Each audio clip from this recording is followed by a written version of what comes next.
Take the most recognizable bag Louis Vuitton sells. The Never Full, the Speedy, the Keep All. Now look closely at the surface.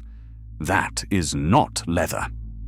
The LV monogram canvas is a synthetic PVC-coated cotton.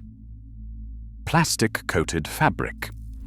Louis Vuitton, owned today by LVMH, the world's largest luxury conglomerate, introduced it in 1896 because it was cheap to produce and difficult to copy. Within a decade, the entire world was copying it anyway. Old money is not sentimental about Louis Vuitton. It never was. Families with inherited wealth do not build their bag wardrobes around a brand whose signature material cannot be resoled, re-dyed, or handed to a saddler for repair. They build it around something else entirely. The bags old money carries do not appear in magazine advertisements. They do not appear at airport duty-free. A few of them come from the same family, in the same building, on the same machines that have been running longer than Louis Vuitton has existed as a company. That is the real difference, not the price, not the logo. The time horizon. This is a countdown of the 7 bags old money carries. None of them are Louis Vuitton. Number 1 has been in continuous production since before America declared independence. We start at number 7. This one you may already know. By the time we reach number 1, you will not have heard of it. Number 7. Goyard, Paris. Founded 1853. Louis Vuitton was founded in 1854. Goyard is older. Goyard predates Hermès by 45 years. That single sequence of facts tells you almost everything. While Louis Vuitton spent the past 30 years building its identity into a global logo machine, and while Hermès built its waiting lists into a status signal of their own, Goyard did the opposite. No e-commerce, no wholesale, no advertising. You buy a Goyard bag from a Goyard boutique, and there are fewer than 24 of those worldwide. Goyard developed the Goyardine canvas in the 19th century. It is not leather. But what separates Goyard from Louis Vuitton is not the canvas. It is the customer register. Goyard's historical client list includes the Romanovs, the Rockefellers, Coco Chanel, and the Duke of Windsor. These were not people who bought luggage at an airport. They ordered it the way they ordered tailoring. They went to a specific address in Paris, spoke to a specific person, and waited. Those pieces are still out there. Goyard trunks from the early 20th century regularly surface at estate sales in New York, London, and Paris. They are structurally intact. The canvas holds, the brass fittings hold, the lock mechanisms still work. That is the inheritance test. Not how a bag looks the day you buy it, how it looks when your children find it in a wardrobe 40 years from now. Goyard passes that test. It is number 7 because some people watching already know it exists. The rest of this list, they will not. Number 6. Globe-Trotter, Lincolnshire, England, founded 1897. In 1953, the first expedition to summit Everest carried Globe-Trotter cases to base camp. The historical record documents them. The reason the expedition used them was not prestige. It was that Globe-Trotter cases were rated for extreme conditions and built to survive situations that destroy a conventional trunk. Globe-Trotter cases are not leather or canvas. They are vulcanized fiberboard, a material produced by compressing layers of the paper and cloth under heat and pressure. The result is lighter than hard-shell plastic, significantly more impact-resistant, and structurally stable for decades without deforming. Cases from the 1950s and the 1960s are still in active daily use. The interior fittings are replaceable. The hinges are repairable. The corners can be rebuilt. The brand is still based in Lincolnshire. No conglomerate has acquired it. Production has not moved offshore. The cases are built the same way. Old money families in England have been traveling with Globe-Trotter across generations. Not because it signals anything, because it works, and because the cases their grandparents bought are the ones their children still travel with today. A Louis Vuitton canvas case from the 1970s requires significant restoration to be functional. A Globe-Trotter case from the same decade needs nothing. Number 5. Valextra, Milan. Founded 1937. Every Valextra bag carries a production number stamped into the interior leather. Not a style code, not a warranty serial number. A production number in the tradition of watchmaking, indicating precisely when in the sequence that specific bag was made. Giovanni Fontana founded Valextra in Milan in 1937 with one fixed principle. No external branding, no monogram, no logo on the exterior. If you need to know what the bag is, you open it and look at the stamp inside. That is the only place Valextra announces itself. Valextra sources its full-grain leather from Italian tanneries, members of the Italian Tanning Consortium, that have supplied the same houses for generations. Every hide is vegetable tanned, a slow process taking weeks rather than hours, using organic tannins derived from bark. The result is a hide that develops a patina as it ages, darkening and softening with use rather than cracking or peeling. The contrast with PVC-coated canvas is not subtle. One material improves with time, the other degrades.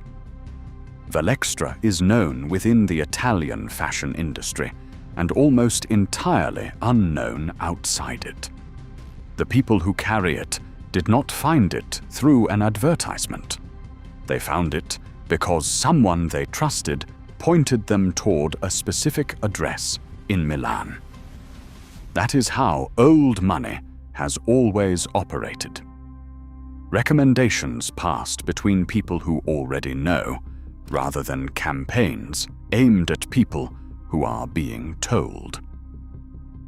Number 4. Ettinger, London.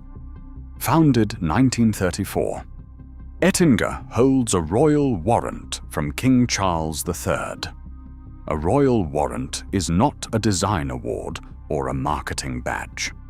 The royal household issues it as a formal appointment, confirming that the brand supplies goods or services to the king personally. The royal household reviews it regularly and can revoke it at any time. It grants the warrant only after a sustained period of supply. Ettinger has held one continuously since 1996.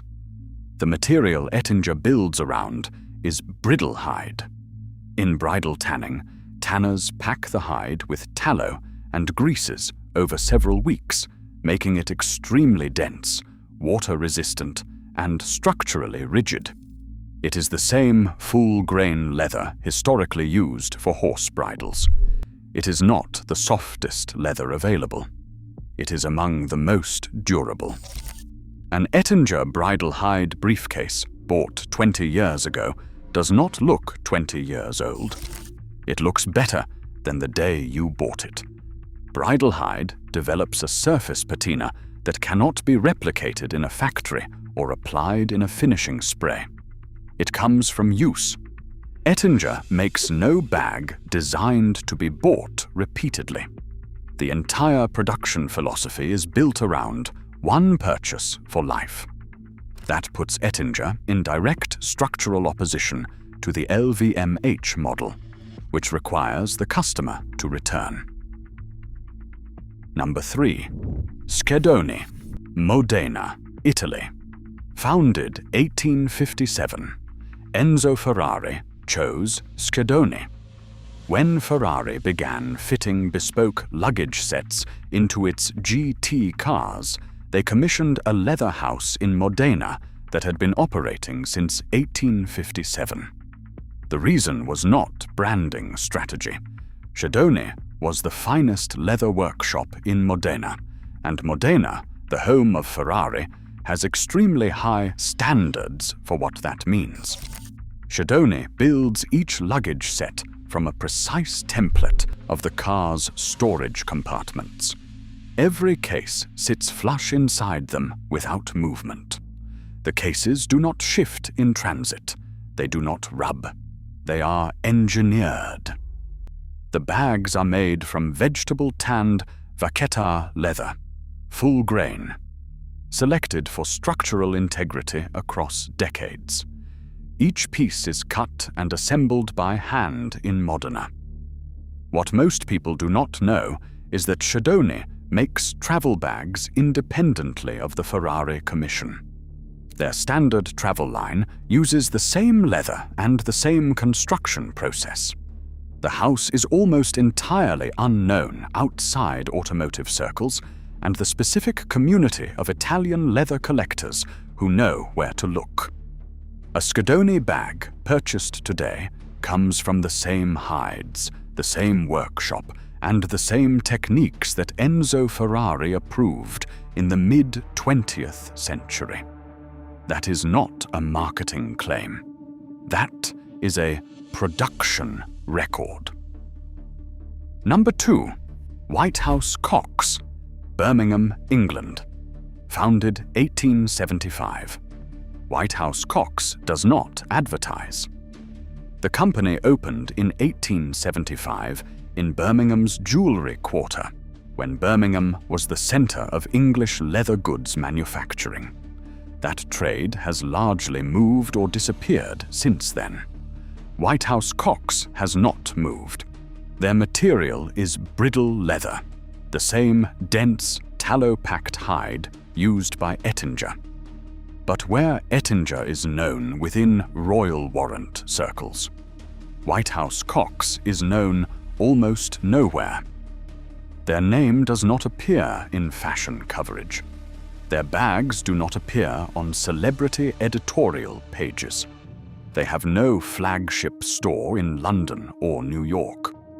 What they have is a client base built entirely on word of mouth, stretching back over a century. It consists primarily of English country families, barristers and landowners who found the brand the way old money finds almost everything. Someone with money older than theirs pointed them toward a specific address. A House Cox bridal leather briefcase is not soft. It does not conform to your hand immediately. It breaks in over months and years of use, like bench-made shoes, and it ends up shaped exactly to how you carry it. The English say a good bag should outlive its owner. House Cox takes that literally. Their repair service restores pieces that are 40 and 50 years old. They do not declare a bag beyond repair on the basis of age, only on the basis of structure. And bridal leather, treated correctly, does not lose its structure. Number 1. Swain, Adeney, Brigg. London, operating since 1750. This house has been making leather goods in England for longer than the United States has existed as a country. George Swain opened a whip and bridle-making business in London in 1750. Over the following centuries, the company absorbed other established English houses, adding Adeney and then Brigg. Brigg was already a respected umbrella and cane maker with its own long history, and Winston Churchill carried a Brigg umbrella. The three names represent 3 centuries of combined craft production from a single address in London. Swain, Adeney. Brigg has held royal warrants from successive British monarchs. British officers and diplomats carried their attaché cases and travel bags through the 19th and 20th centuries. Their pieces appear in estate sales with documentation dating before the First World War. Today, the grandchildren of those original buyers still carry some of those pieces. The house operates from a small London address. They take bespoke commissions. They stock a ready-to-carry range.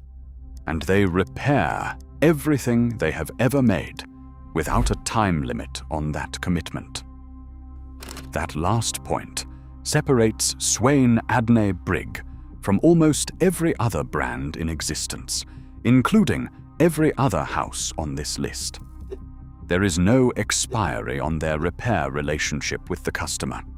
If a bag they made can be structurally recovered, they recover it. They restitch the gussets. They replace the lining. They retreat the leather. They return it to service. Louis Vuitton's PVC canvas, when it delaminates, cannot be repaired by the brand. It cannot be repaired by most cobblers.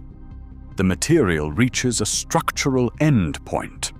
The only resolution is replacement, which is exactly what the LVMH business model is designed to produce. The business model at Swain, Adeney, Brigg requires something different. It requires that what they make never needs replacing. That is why it is number 1. Not because it is the most expensive, not because it is the most beautiful, because it is the only answer to the question old money has always asked before it buys anything. Will this last long enough to give away? The 7 houses on this list are not united by price or by country of origin. They are united by a single design principle. Every bag they make is built for someone who has not been born yet. Louis Vuitton is built for someone who wants to be seen today. Both things exist, but they are not the same thing, and they are not sold to the same kind of customer.